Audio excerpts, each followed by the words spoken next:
ਅਸੀਂ ਇਹਦਾ ਟੇਸਟ ਕਰ ਰਹੇ ਹਾਂ। बहुत ही यमी और टेस्टी तैयार होया माशाल्लाह जी। है वेखो बिल्कुल सिंपल तरीका, कोई मुश्किल नहीं। तुम चाहो तो हाफ टी स्पून नमक ही काला यूज़ कर सकते हैं। रहमान रहीम अस्सलाम वालेकुम। उम्मीद करना तुम सारे ठीक हो।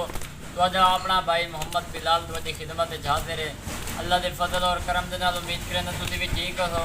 की गल है अजकल मेरी वीडियो तुम नहीं वेख रहे, क्या गल है? तुहानू मैं पसंद नहीं आता या मेरी वीडियो तुहानू पसंद नहीं आती?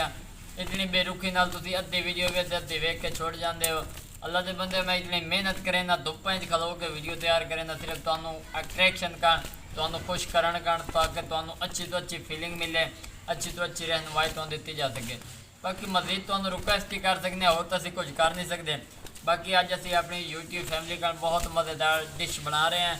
अज खजूर जी अजकल बहुत ही नरम खजूर निकली हुई है, उनका असीं जूस बना के विखावांगे वेली जौन तरीके नाल।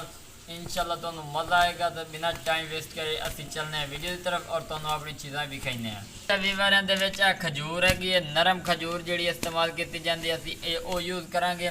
1 कप चीनी का, उस तो बाद आइस यानी कि बर्फ़, और इहदे विच पानी है सादा, ये मिट्टी की कुन्नी टाइप भी, यानी कि इहदे असीं इहदा शरबत वगैरह तैयार करांगे।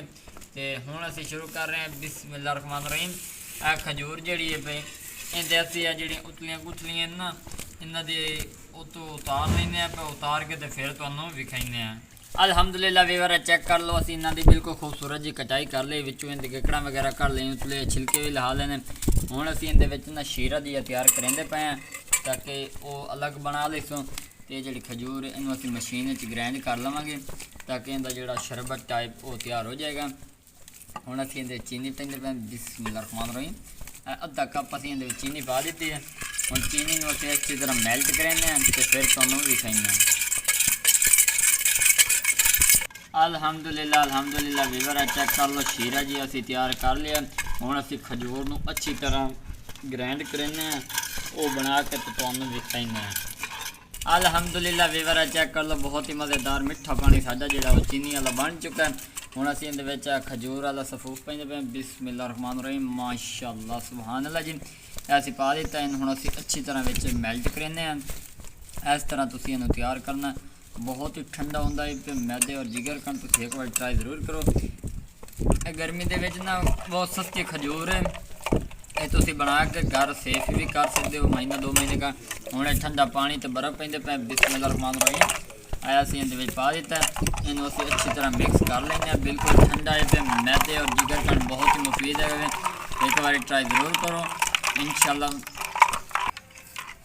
अल्हम्दुलिल्लाह अल्हम्दुलिल्लाह वीवर तैयार हो चुका है। बिल्कुल सिंपल तरीका, कोई मुश्किल नहीं। हुण असीं इहदा टेस्ट करेंगे, तुहानू विखाइने जिवें सत्तू ते नारियल का शरबत तैयार होंदा, इस तरह खजूर ही बिल्कुल सस्ती है। ये बना के बोतलें रख सकते हैं। बिस्मिल्लाह रहमान रहीम। माशाअल्लाह सुभान अल्लाह जी। ऐसे इनका टेस्ट कर रहे हैं, बहुत ही यमी और टेस्टी तैयार होया माशाअल्लाह जी। है वेखो बिल्कुल सिंपल तरीका, कोई मुश्किल नहीं। तुम चाहो तो हाफ टी स्पून नमक ही काला यूज़ कर सकते हैं, लेकिन असीं नहीं यूज़ किया। असीं सिंपल तैयार करके सिर्फ 2 गिलास 1 प्लेट के नाल तैयार किया। हुण असीं टेस्ट करते पे, अपने व्यूअरां नूं विखाइने। बिस्मिल्लाह रहमान रहीम।